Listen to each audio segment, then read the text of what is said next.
She carried her past like a heavy water jar, walking alone under the scorching midday sun. Sarah chose this hour, when the village women avoided the well, to escape their judging eyes. Her shame was a silent companion, a constant thirst no earthly water could quench. But today, a man sat by the stone well, a Jew speaking to her, a Samaritan woman. This was a social taboo, a public exposure she desperately tried to avoid. His request for water felt like a challenge, forcing her to confront the very boundaries that kept her safe in her isolation. He spoke of living water, a concept she tried to deflect with theological arguments. But then, his gaze softened, and he revealed her deepest secret, her 5 husbands, and the man she was with now. Her past, laid bare, not with condemnation, but with a quiet, knowing compassion. This wasn't just a man.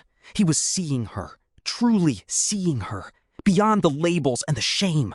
The living water wasn't physical. It was psychological freedom, an invitation to shed the heavy burden of her past. The internal conflict raged. Cling to the familiar pain of isolation, or dare to accept this radical, undeserved grace? In that moment, standing by the well, she surrendered. The weight lifted, not because her past vanished, but because it was finally seen and accepted without judgment. The shame that had exiled her began to dissolve, replaced by a quiet, overwhelming peace. She was known, and yet she was loved.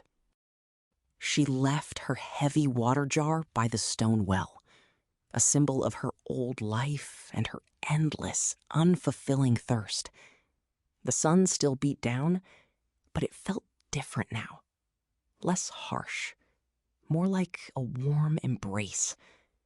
She ran back to the village, not hiding, but eager to share the impossible truth. A man knew everything about her and still offered grace. The villagers who once shunned her listened. Her transformation was undeniable. They followed her, a stream of curious faces, to the well where Jesus still waited.